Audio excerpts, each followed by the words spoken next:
魂技。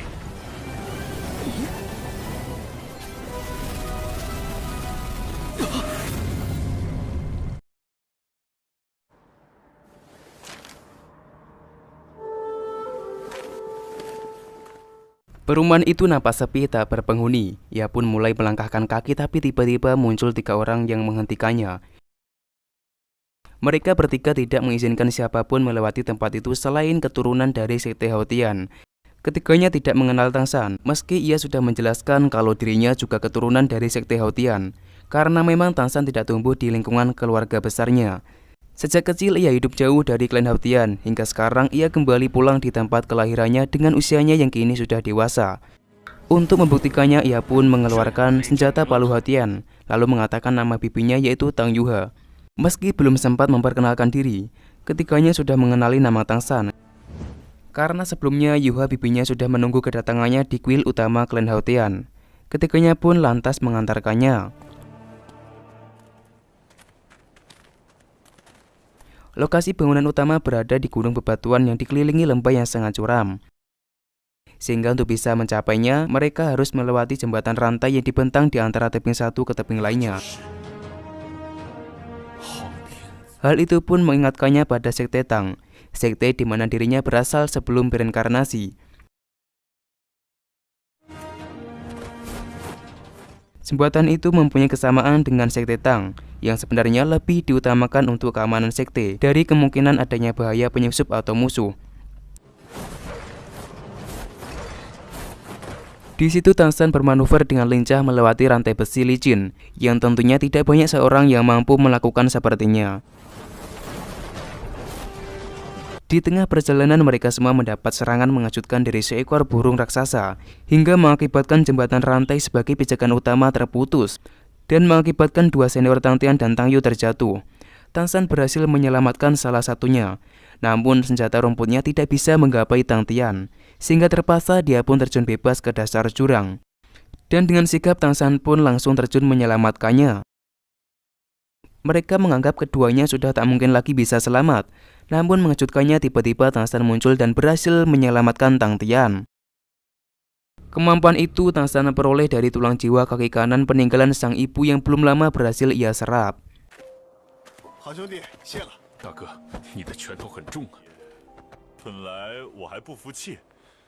Mereka pun tiba di kuil utama Sekte Haotian.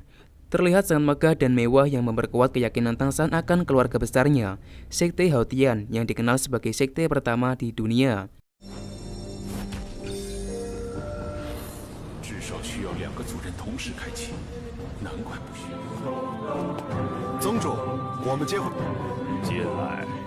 Ia menemui ketua sekte alias pamannya sendiri, sekaligus bibinya Yuhe yang sudah sedari awal menunggunya.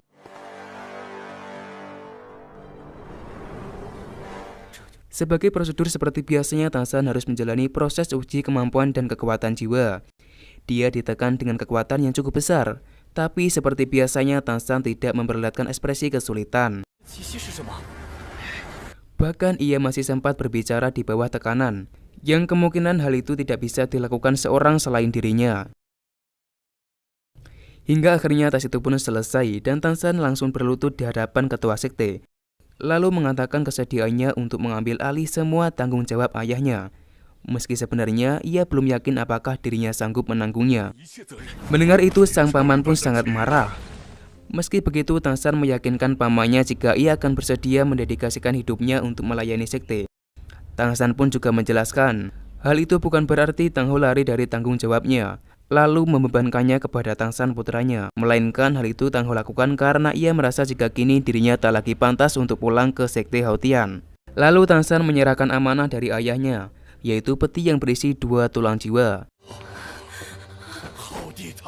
Sebagai saudara kandungnya, dia sangat tidak menyangka Tang Ho sampai melakukan keputusan nekat seperti itu.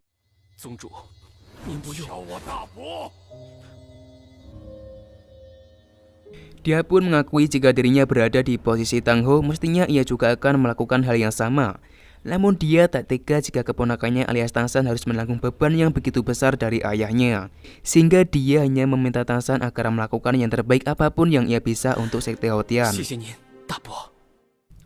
Keesokan harinya ketua sekte mengadakan acara pengakuan leluhur untuk Tang San.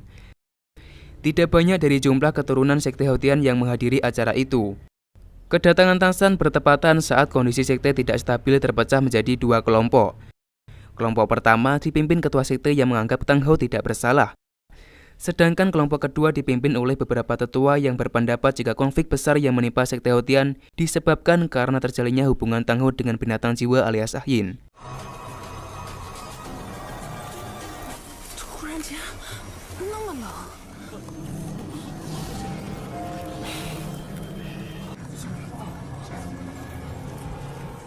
Hingga akhirnya 5 tetua terhormat pun datang.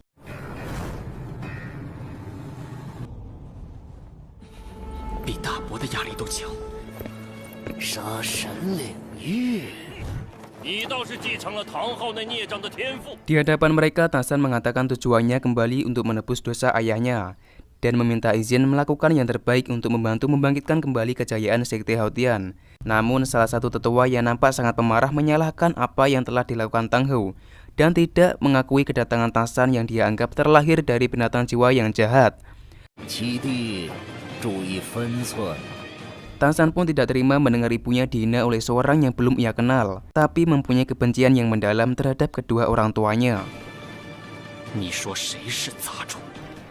Dia tetua ketujuh. Kebenciannya terhadap Tang Hou dan keluarganya bukanlah tanpa alasan. Karena akibat kecerobohan yang Tang Hou lakukan itu telah menyebabkan putranya terbunuh, hingga menimbulkan kekacauan di dalam internal keluarga Haotian. Yang mana kekacauan itu terus berlanjut hingga membuat ketua sekte yang saat itu masih dipimpin ayahnya Tang Hou meninggal dunia.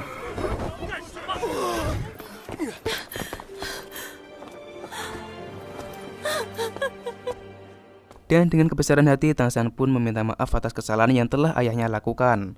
Karena musuh mereka yang sebenarnya bukanlah Tang Hou dan keluarga kecilnya, melainkan Aula Hun yang bertindak sesuka hati. Namun Tang San masih tidak terima dengan perkataan tetua barusan yang menghina ibunya. Tang San meminta keadilan dengan bertarung melawannya. Meski jika dilihat dari segi kekuatan, Tang San berada jauh di bawahnya tetua ketujuh. Sebelum menghadapi tetua ketujuh, kakek tetua pun mengharuskan Tang San untuk bertarung mengalahkan murid senior Tang Hou sebagai persyaratan sebelum menghadapi tetua ketujuh.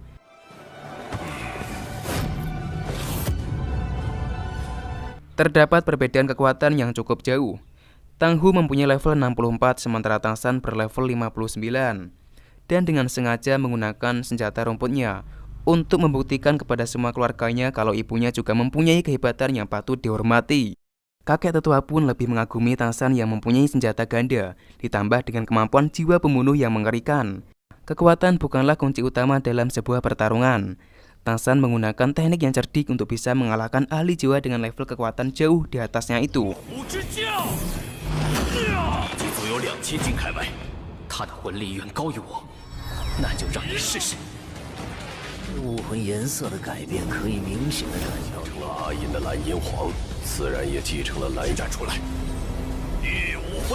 Tang Hou menggunakan teknik penyatuan tubuh senjata, yang di saat bersamaan Tang San mempersiapkan diri untuk menggunakan teknik jiwa.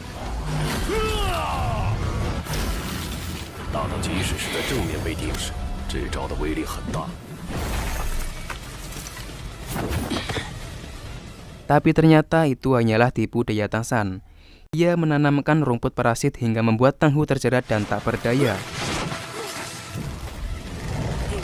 Namun yang membuat Tang Hou tak berdaya melawan balik bukan karena kekuatan rumput Tang San, tapi karena senjata rumput Tang San mempunyai duri yang mampu menginfeksikan racun.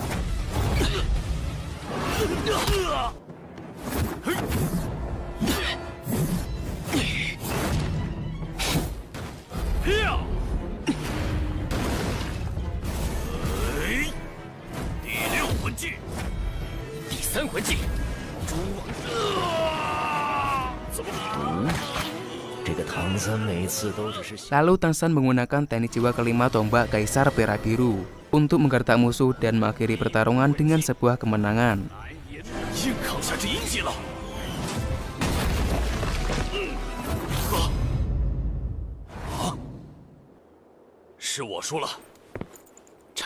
Kemenangan itu membuatnya lulus kualifikasi untuk melanjutkan pertarungan melawan tetua ketujuh. Supaya terlihat lebih adil, Tarzan diberi kebebasan untuk menggunakan kemampuan apapun yang ia miliki. Sementara tetua ketujuh mengaku hanya menggunakan 30% dari kekuatannya. Tarzan meminta pertarungan dilakukan di atasnya jembatan rantai. Dan jika Tarzan menang, tetua ketujuh harus menarik kembali penghinaannya terhadap ibunya Tarzan. Tetapi jika Tarzan kalah, maka ia akan dianggap sebagai sampah sekte Hautian dan dipenjara seumur hidup. Namun tidaklah adil kalau para petarung yang memutuskannya. Ketua sekte pun angkat bicara bahwa jika Tarzan berhasil memenangkannya, dia akan mendapatkan kebebasan dan tidak ada seorang pun yang diperbolehkan menghalangnya. Namun jika kalah, dia harus meninggalkan sekte Hautian dan dilarang selamanya menggunakan palu Hautian. Tak cukup sampai situ, kakek tetua pun menambahkan 3 persyaratan yang harus Tarzan penuhi sebelum ia benar-benar diakui sebagai anggota sekte.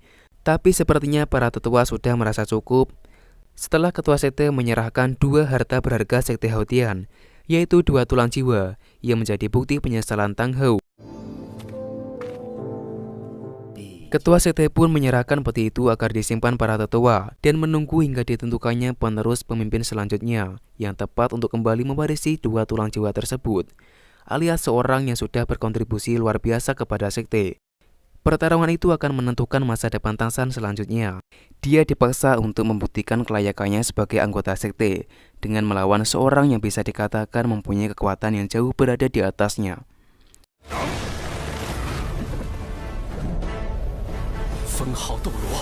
Dia tak menyangka ternyata lawannya seorang Dolu 8 cincin. Namun melihat itu bukannya takut, ia malah merasa sangat terhormat bisa berkesempatan bertarung dengan seorang berlevel Dolu.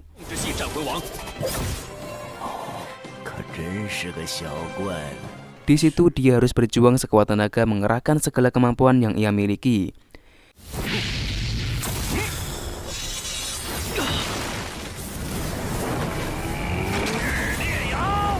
Kekuatan tetua ketujuh benar-benar sangat luar biasa. Tarzan mendapatkan serangan bertubi-tubi, sehingga dari itu dia harus selalu berhati-hati menghadapinya. Terlihat tetua ketujuh tidak beranjak sedikit pun dari tempatnya. Dia menyerang Tarzan hanya dengan sebagian kecil dari kekuatan dan kemampuannya. Tapi hal itu sudah cukup membuat Tarzan kerepotan mengimbanginya.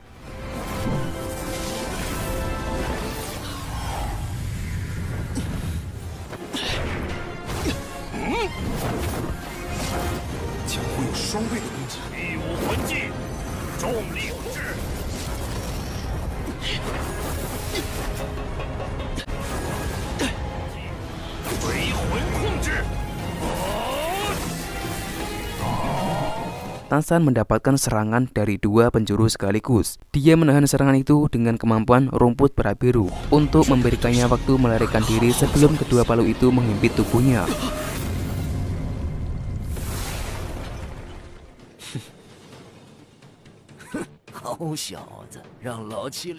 Tetua ketujuh kembali melancarkan serangan. Kali ini ia menggunakan kemampuan dan memperbesar kekuatan serangannya. Hal itu bertujuan untuk menguji seberapa besar kekuatan dan kemampuan jiwa Tarzan.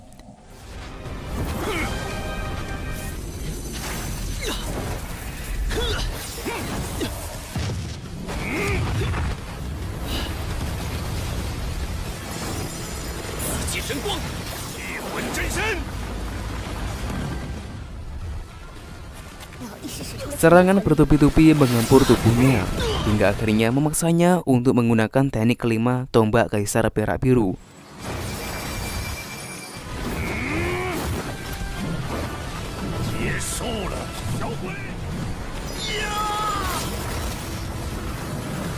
Senjatanya gagal membendung serangan itu, tetapi terus melaju jauh ke depan memberi kejutan lawan. Dia membendungnya dengan tulang jiwa sekaligus dengan rumput perak biru sebagai pelindung terluar hingga membuatnya terpental membentur dinding tebing. Namun kemampuannya di luar dugaan sang tetua. Serangannya berhasil Tarzan bendung. Bahkan senjata gabungannya itu pun sampai terpisah dan kembali kepada tetua dengan sendirinya. Tarzan belum selesai. Ia mengakhiri itu dengan mengeluarkan area perak biru yang dalam seketika membuat tetua tidak bisa bergerak, namun hanya sementara. Ketua sekte pun mengkhawatirkan keselamatannya. Namun Tarzan keluar dalam kondisi baik-baik saja dan hanya sedikit mendapatkan luka ringan.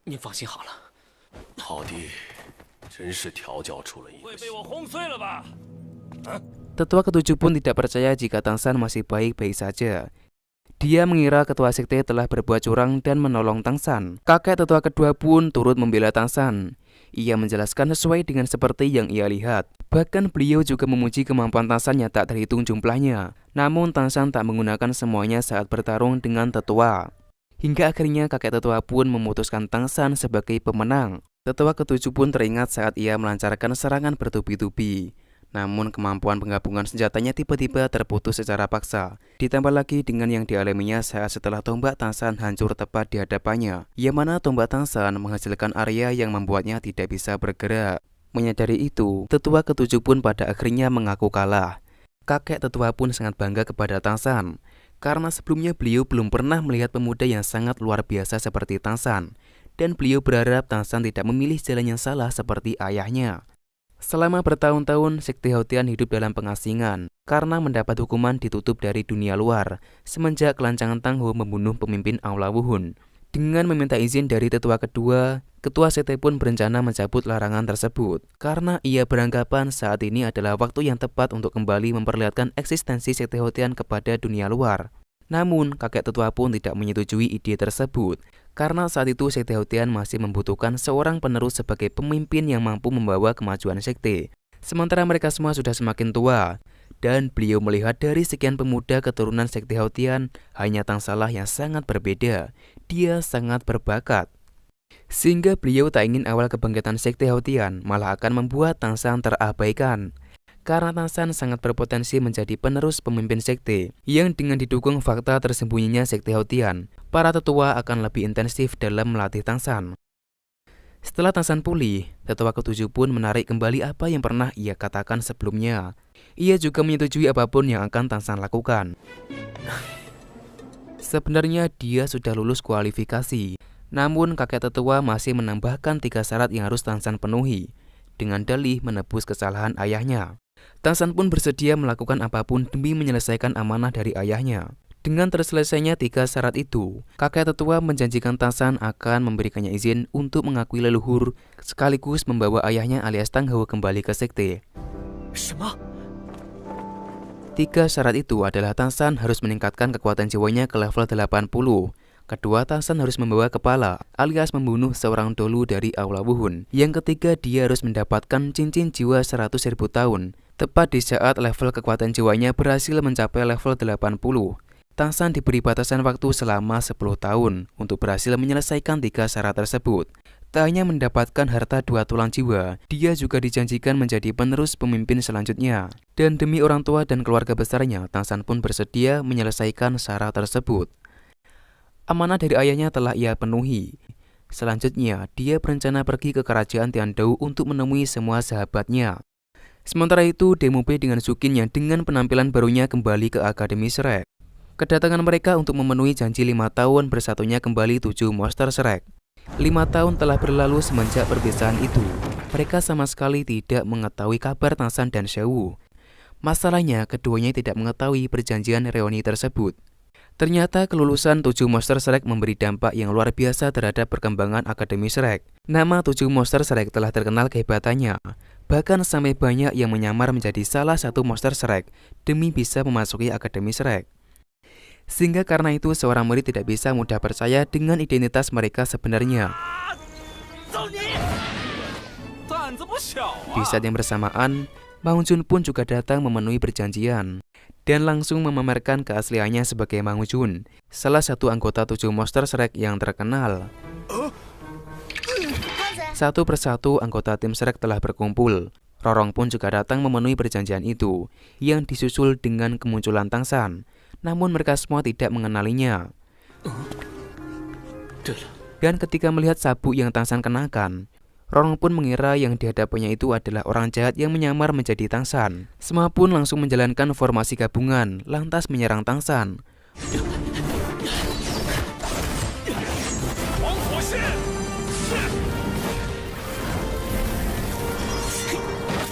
Meski Tangsan sudah memperlihatkan senjata rumputnya, sekaligus senjata tersembunyi yang hanya bisa dimilikinya, mereka tetap kembali melancarkan serangan.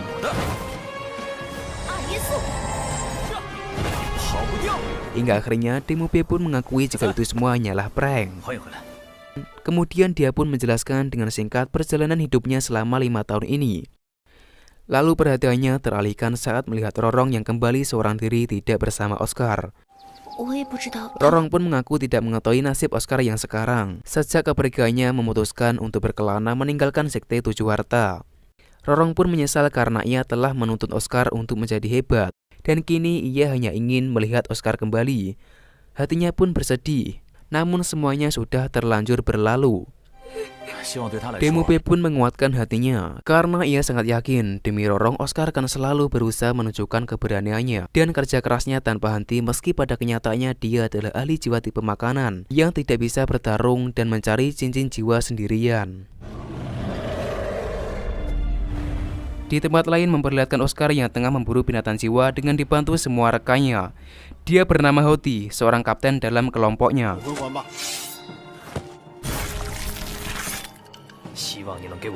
Namun sebagian dari mereka nampak menyesal setelah bersusah payah membantu Oscar dalam mendapatkan cincin jiwa kelimanya. Tapi tidak bisa dipungkiri karena selama ini Oscar juga membantu mereka dalam mencari cincin jiwa. Kapten Hoti telah mengenal Oscar selama 5 tahun dan ia sangat kagum melihat Oscar yang tak pernah menyerah mengembangkan diri. Meski kebanyakan orang selalu meremehkannya karena hanya seorang ahli jiwa pendukung makanan. Semua tak menyangka, ternyata Oscar mendapatkan keberuntungan yang luar biasa. Binatang jiwa yang ia serap juga menghasilkan tulang jiwa, sebuah benda berharga dan keberadaannya sangatlah langka. Mereka pun terlena hingga muncul rencana jahat untuk merebutnya dari Oscar. Kapten Hoti pun menyadari semua anak buahnya berani berkhianat demi memenuhi ambisi mendapatkan tulang jiwa. Dia bertarung berupaya melindungi Oscar. Namun karena kalah jumlah dia pun harus kewalahan menghadapi mereka semua.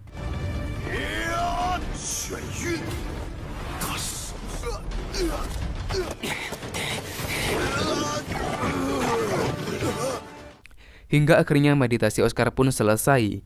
Sementara Kapten Hoti mengeluarkan teknik ke-7, tubuh asli iblis beruang. Terlihat dengan gesitnya Oscar melancarkan serangan dengan memanfaatkan senjata tersembunyi pemberian Tangsan. Karena memang ia tak mungkin hanya mengandalkan kemampuan kekuatan jiwanya saja dalam pertarungan sendirian seperti itu. Mengingat dirinya yang seorang ahli jiwa pendukung. Sehingga karena itu dia pun harus semaksimal mungkin dalam menggunakan senjata tersembunyi yang ditambahkan dengan ketangkasan gerakan tubuh.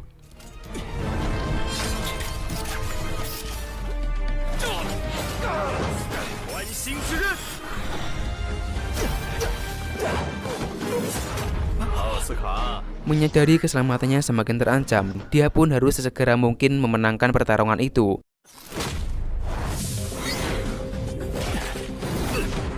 Dia mempunyai rencana yang tak terduga dengan mengambil sampel darah Kapten Hoti, lalu menggunakan teknik jiwa ke-6. Tak diduga, Oscar mempunyai kemampuan yang terbilang unik, yaitu kemampuan untuk menciptakan tubuh tiruan persis dengan kekuatan sekaligus kemampuan jiwa dari seorang yang ingin ia tiru. Dan di situ dia menggunakan darah Kapten Hoti, sehingga dalam seketika tubuhnya berubah persis menyerupai bentuk dari jiwa Kapten Hoti. Keduanya menggabungkan serangan untuk menggempur 5 musuh sekaligus. Semua musuh pun terpental seketika. Namun itu semua belum cukup untuk mengakhiri pertarungan. Salah satu musuh kembali menyerang berambisi menghabisi Oscar. Dan yang terjadi selanjutnya sangatlah di luar dugaan.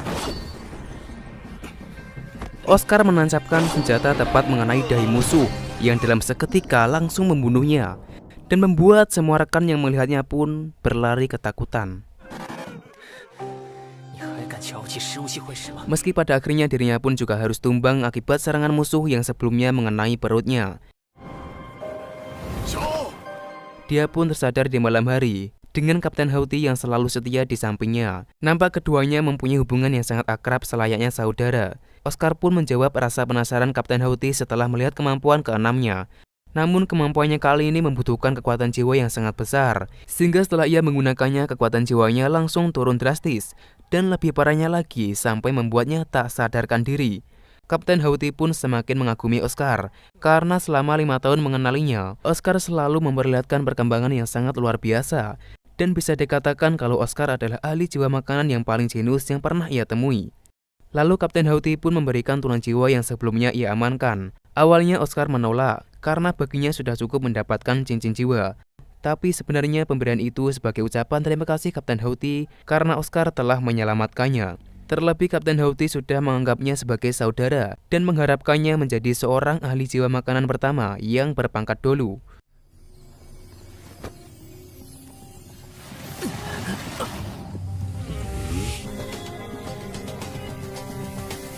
Hingga akhirnya Oscar pun selesai menyerap tulang jiwa itu.